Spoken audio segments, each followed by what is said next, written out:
Hi. Hi everyone, I'm Sallar. I'm the principal software engineer here at Tieto, and I'm not an Angular developer. Well, basically, I'm not a React developer or Angular developer or front-end developer, I'm just a developer. So that's why working with different technologies is usually very interesting to me. I like to try different things, see what works. So I don't really care if React works for a project or Angular. They're all the same. They're all tools that are right for a job, and they have their own place. But today, let's talk about WebAssembly and how that would work in relationship with Angular. You have probably seen a lot of articles or tweets about WebAssembly, but maybe you haven't had time to look at it thoroughly. So I'm just going to give a brief overview of WebAssembly. I just have 15 minutes, so I have to be quick. Not sure if it's enough for this big topic, but basically, JavaScript right now is the only option that is known for writing front-end applications. But JavaScript has its own problems because it was created in 10 days and it was not meant to be used this way. But it was changed throughout time. There's standards, there's people who have changed it a lot, helped creating and shaping it. And now it's actually really, really good, and it's used in more than just browsers. But sometimes we just need more, and what JavaScript offers is not completely enough. But we do have a lot of other interesting programming languages, like from the favorite classics like C and C++, up to the newer ones like Rust. And a lot of developers like to code in these things just because they like them, or also they want to do it for performance. WebAssembly gives us a way to compile those languages, those codes, into a target that is runnable in modern browsers. So right now, most of the modern browsers support WebAssembly. So I will explain what WebAssembly is and how it works, if this comes back. Because this chart is important. Yes. So you would write your code in your preferred language. Most of the languages right now work with WebAssembly, but not all of them are full-featured. But C, C++, and Rust are the two basically, full-featured languages that can be compiled to WebAssembly targets, and they run perfectly, well, almost perfectly in the browsers. So you compile them to a WASM or WebAssembly module. You add some integrations to it. So for example, if you want to run it in the browser, you need to add some kind of integration so it can talk to the browser, and then you ship that to the browser of your choice or some other devices, and that code can run and interact with your web page.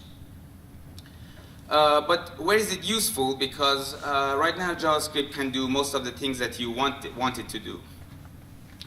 Mostly, which is right now used for, is porting graphics-heavy games to the browser. So let's say you have a really popular game in your console or desktop and it's written in C. You can easily, or easier than before, port it to the browser. So that's one of the really popular use cases of WebAssembly. The second one is scientific simulations and compute-intensive calculations. Usually JavaScript cannot deliver the performance that you want it to do when you want to do really complex logic. And the demo that I have today kind of demonstrates that, but it's not really scientific or that process heavy, but I just want to show it's possible. And as the time goes on, more devices and targets can support running WebAssembly modules. Let's say if we have a small chip like ESP8632, and that can run WebAssembly, for example. But what's wrong with JavaScript, and why should we use WebAssembly? JavaScript, if I want to talk about what's wrong with JavaScript, I would have to spend a lot of time here, and we don't want that. But basically, one of the most important issues there is that the code that you run, you might have TypeScript on it, and you might think that you have types, but you don't actually have types. Your code ends up without types in the browser.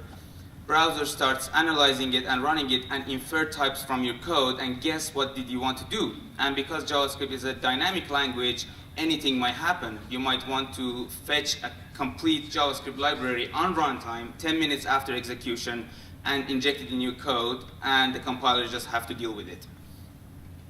So this is, well, I haven't drawn that, I have stolen it, but I will give reference to it. There's a great article of how JavaScript works and how it relates to WebAssembly, but here's the gist of it. This is how JavaScript works generally. One thing that is not shown here is the fetching part. You download a bundle of text, raw text. The browser parses it, compiles it, re-optimizes it, executes it, and then does garbage collection at sometimes inconvenient times. And how WebAssembly compares to this is 2 steps less. You download the bundle as a binary, and it's much smaller. It's much similar to downloading a JPEG. So let's say you're on a web page, you download the JPEG on the web page, you immediately see it. You don't wait for the browser to parse your JPEG like old days, so it renders from top down. When it's downloaded, it's ready to be viewed. And that's how WebAssembly works. It's a binary. When it's downloaded, it immediately goes into decode mode, which is not parsed, it just decodes, because it might come as compressed format. And then the browser compiles and optimizes it, and then executes it immediately. And each step is shorter, but also there's less steps.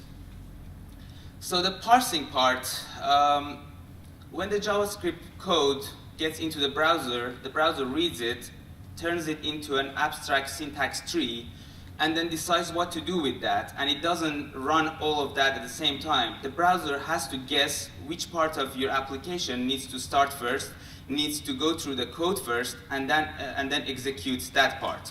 So, but WebAssembly, there is no parsing happening. There is just a decode happening. So when the file comes, it's decoded from its compressed format. It's immediately runnable.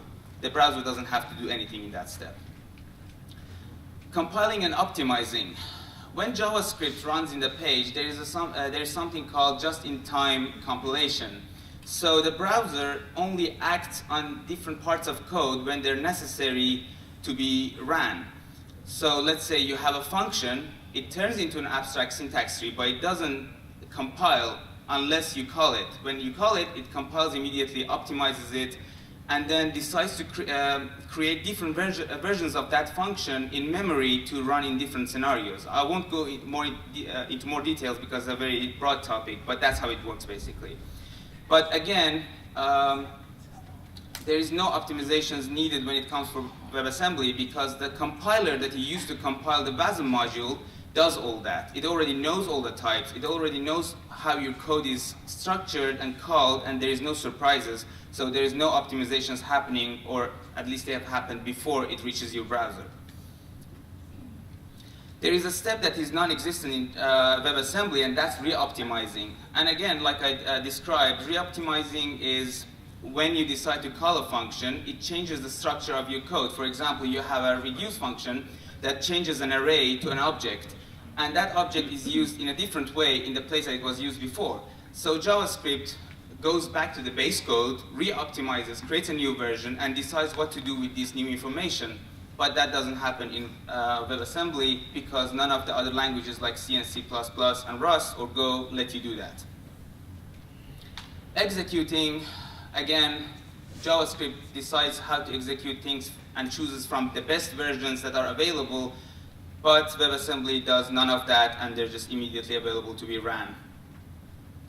And the last part is garbage collection, which is sometimes very inconvenient in JavaScript, because the browser handles garbage collection for you. So you have variables that you don't use anymore, and the browser's garbage collection starts running at maybe in the middle of your render time, and then clogs your rendering pipeline, and then you see performance issues.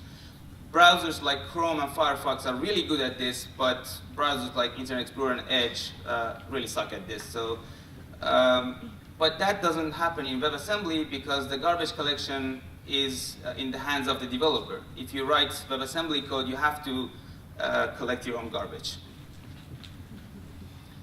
So that's all cool, but how can we use this? What languages can we use to compile WASM modules? Well, a lot of them. Actually, like about 30, 40 languages. Even JavaScript itself can be compiled to WASM and be used as I mean, God knows why you would want to do that, but you can't. But on top of the list, my favorite is Rust. And it's a very, if you haven't seen it, it's a very similar language to C and C++ and Go, but it does some garbage collection for you, and it's a really easy language to start with. If you have seen C in university or before in the old days, if you're a dinosaur, then you know that C is not the most approachable language to write, but Rust is. It has a sugary, JavaScripty, and Swifty syntax to go with, but it has all the powers of C and C++. Now I want to do a quick demo here, but hopefully it will not explode. The reason it might explode is, now my mouse will work. I wanted to initially do this just with normal vanilla JavaScript, but then it was an Angular conference, then we decided to do it in Angular.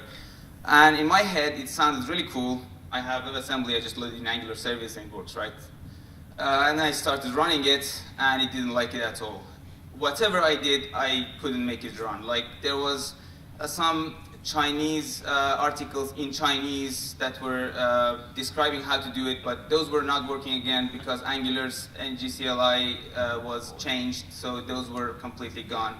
So when I was giving up, I found a way, but then I had to ditch NGCLI and I just compile it normally in TypeScript without any of the things that come with it. Okay, I'm gonna put this down and just gonna shout. This cable is...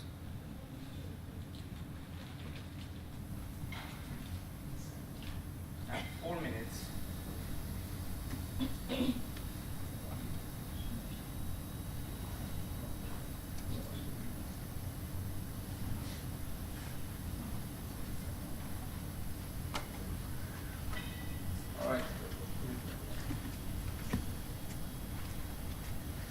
So this application is available on my GitHub, and I will share the link of it later so you can check it out. But basically, there is 2 sections to this project. One part is my Rust code, which you can see in src, lib.rs, and utils.rs.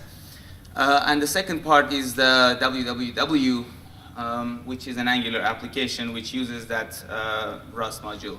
So I'm not going to go through how Rust works, but basically what I wanted to do here is to implement the Conway's game of life in Rust because it has heavy calculations, especially when the board gets bigger and bigger. So I want to do that calculation in Rust and WebAssembly, and then do the UI logic in Angular. So this file just implements just one class, 2 classes, one cell and one universe, which does all the game logic. And you can see there are different flags, like here, wasn't bind gen. Wasn't bind gen is basically the thing that adds JavaScript connections to your WASM code. I'm just going to quickly compile this because I don't have much time. Hopefully this will work and not give me a demo effect. So if I build this, then there is a package, WASM file, and then some helper JavaScript. I'm gonna link it quickly. So I'm just gonna link it in npm so I can use it in my application. And then I'm gonna go to, if I can drag this up, I'm gonna go to my Angular application, npm link, ng game of life. So it just loads it from the other folder instead of npm, basically. And this is the moment of truth. So if I do npm start, either it will explode or... All right.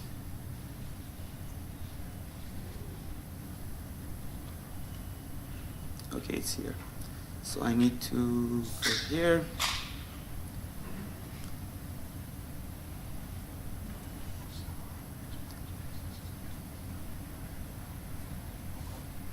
Yep. All right. So this is the game of life. Quickly, I have 1 minute, if I can go over a bit. The rules are, If there is a live cell with less than 2 live neighbors, it dies because of underpopulation. If there is more than 3 live neighbors, it dies because of overpopulation. If there is a dead cell with exactly 3 live neighbors, it reproduces. So this logic, the logic I explained, is in Rust, but the presentation is in Angular. So if you can see there, I mean, the screen cannot render it nicely as your computer, but this is very fast, and it's 60 frames per second, which is, if you do it in JavaScript and the board grows, it reduces the number of frames. And I can shoot some stuff.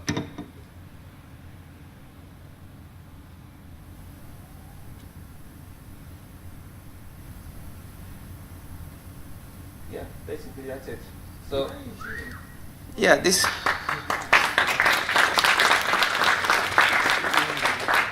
Thank you. So thankfully this didn't die, and you can interact with it. The shooting stuff, I got very excited in the morning this morning, and I added the shooting stuff to it. So this tells me to go home, but I have one more slide. If I go back here, yes, and that's a demo. I didn't get to show the Angular part, even though I tried so hard. So you wouldn't know if I even cheated. The resources, I stole most of this talk from the second link. There is an amazing illustrator at Mozilla who does most of these illustrations.